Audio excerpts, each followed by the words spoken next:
Hey everybody, welcome back to my page, and today we are taking a look at this Gibson. This is actually one of the Mod Shop Gibsons. It started out as a Supreme, and it has, which is, if you're familiar with the Supreme, you'll know that Gibson decided to do the 335 as a Supreme for 2024. And you can find the stock model of that. They're sold everywhere.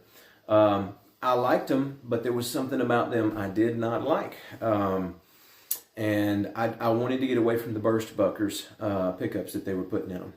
So I just kind of kept looking. I've been looking for a very, very long time to find the right 335 for me. So believe it or not, a friend of mine told me about the Mod Shop. And so I thought, well, I'll keep an eye on that and see what happens.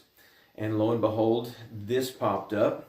And I watched, to see if it was going to sell or not. And, I love the pictures and everything. And I just kept coming back to it. Let me tell you a little bit about this particular one. You can tell it's got some fingerprints and stuff all over it because, yes, I have been playing it and gigging with it and all that kind of stuff since I got it. It's actually called the Artisan Burst. So the things I liked about this one, number one, 57 custom shop pickups. Loved the aspect of that, trying to get that Larry Carlton type of sound. I am a Telecaster guy all the way down to my bones. I have a couple of Strats as well, and I have lots of different types of guitars because I'm a session player and I need to be able to have lots of tools available to me. But I have shied away from Gibson for a long time, and I've actually probably held my badge up pretty high. Kind of like a badge of honor, just because I've been, well, why would I spend that much on a guitar? I could get two or three Telecasters for that amount of money. And the truth is, honestly, going all the way back and playing in my 20s and 30s, a lot of times I would play Gibsons, and I'd walk away from it saying, I'll take my Tele, that's okay. So here I am, I'll be turning 50 in just a couple of months. And I finally decided, you know what, I'm going to go on the hunt and see what I can find. And it's got to meet the specs that I'm looking for, especially for sessions, and to be able to get around things that I don't have in other axes that I own.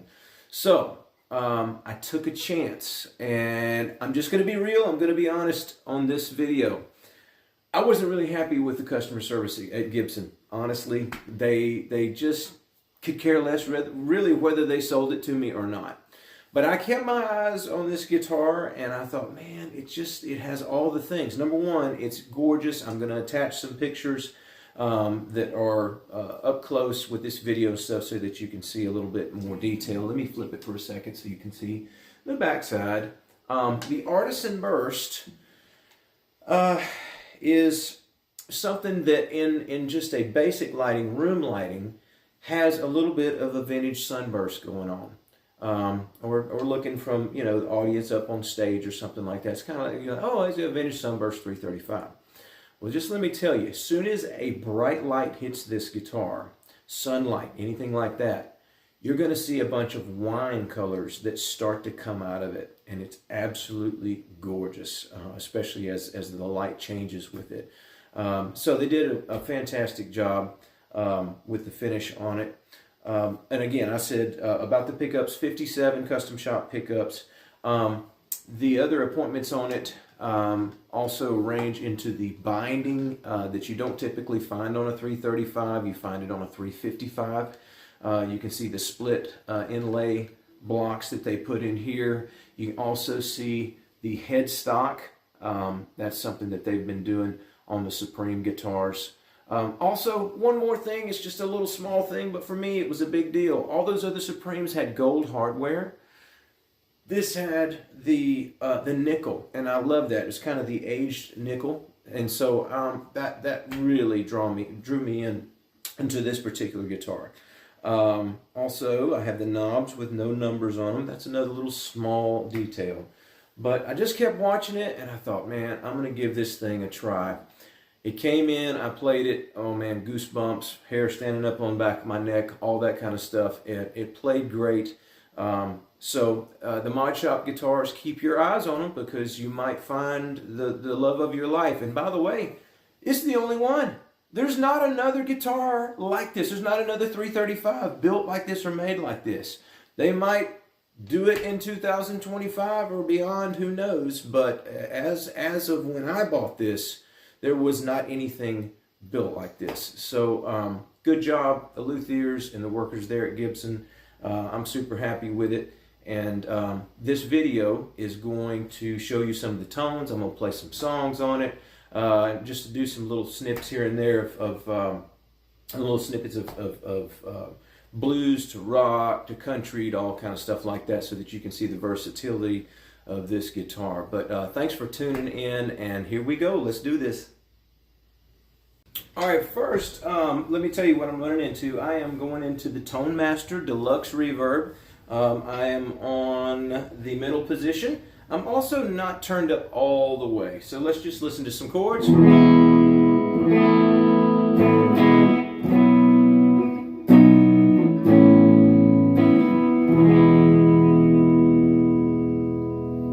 going to go to the neck position. You can hear that.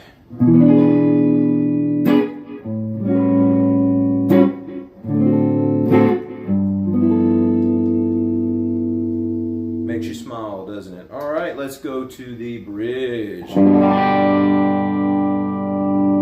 do have my rewired Wampler, thank you Brian Wampler, run in front of it, and I am using just a tad of channel, the blue channel, channel 1.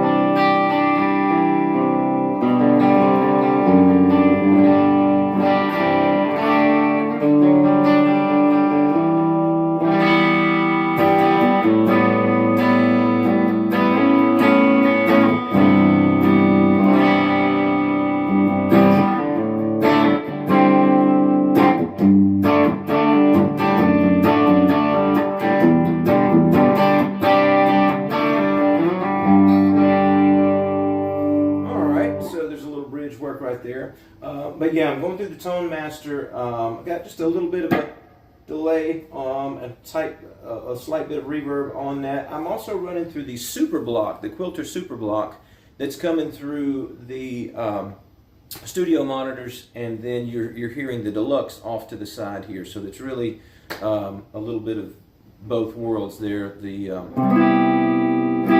direct in world and the Deluxe amp. That's a great way to run your stuff, guys, by the way. If you don't know that, you can put the Quilter Super Block on your pedal board and run that straight to the line, especially with so many gigs these days where you're not allowed to have an amp and all that kind of stuff.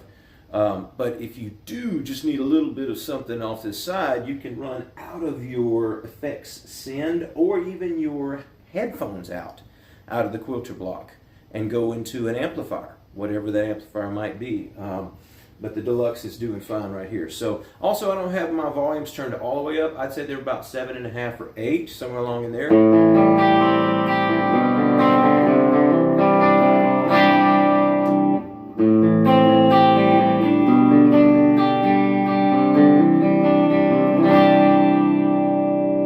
It's such an even sound. It's got thickness where it needs it, but there's a brightness where it needs it. So anyway, I wanted you to hear the guitar by itself without any effects, no overdrive necessarily on it, that kind of thing. Let's see what else we can get into.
Let's talk about a little bit of tone that I was using on that right there. I was actually using the rewired Brent Mason, the right side. I was using the PG14. Love that pedal as well. That was giving me the hair that I really needed right there. I do have some trailing delays. You can hear those bumping off in the distance as I play. But again, this guitar, so responsive to what I'm doing. I don't even know that I've made it all the way up to 10 on the volumes yet. I'm just trying to let it breathe a little bit in this room. I know that's hard for a phone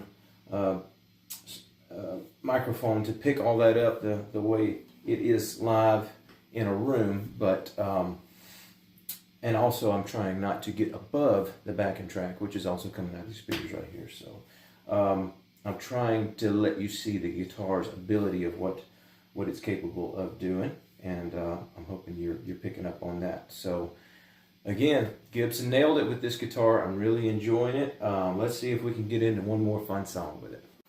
All right, let's try something a little more rocking. I do have the red side of the Wampler, the rewired being used.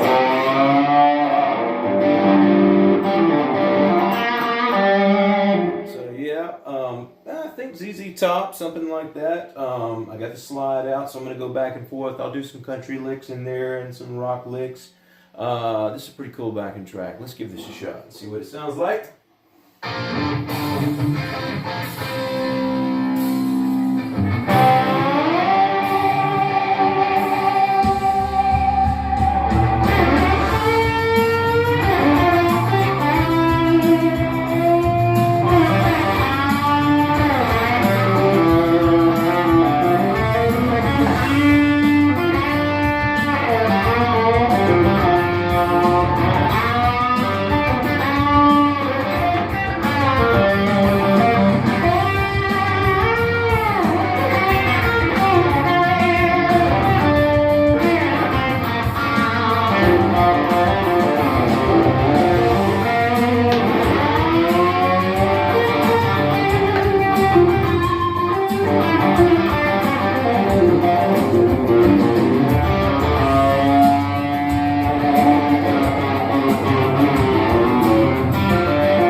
Too much fun, right? I have no clue, man. I've never heard this backing track in my life. I just rolled it up, and whatever they hit, they hit. Key of G and go, as they say. So that was pretty cool. But yeah, man, the guitar just super responsive. That was on the bridge pickup, obviously, and I still don't have it cranked all the way up. So there's a little bit of a warmth to that slide and what's happening there. By the way, that's now I've switched the delay to a quick slapback. Okay, all right, so you can hear that in there.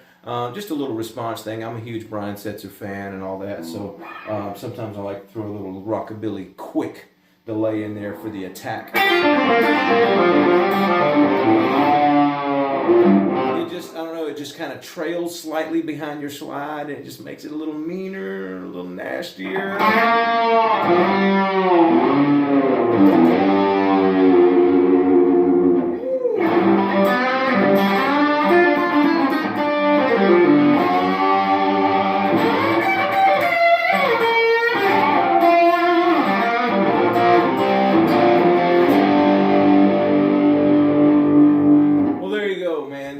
The 335 Supreme. So they actually just call it the Gibson ES Supreme, but man, it's a 335. Okay, so from the Mod Shop, be sure to check out that website. You might find something on there that you like, and they really do some cool stuff. I've already done some things to make this a little more playable. You know, the neck was super glossy when it came to me, and man, I got news for you. I don't collect guitars. I play guitars, and so it's got to be playable. So yes, I took the Scotch-Brite to the back of the neck, and now it's smooth as a baby's butt. So you got to have that so that you can play.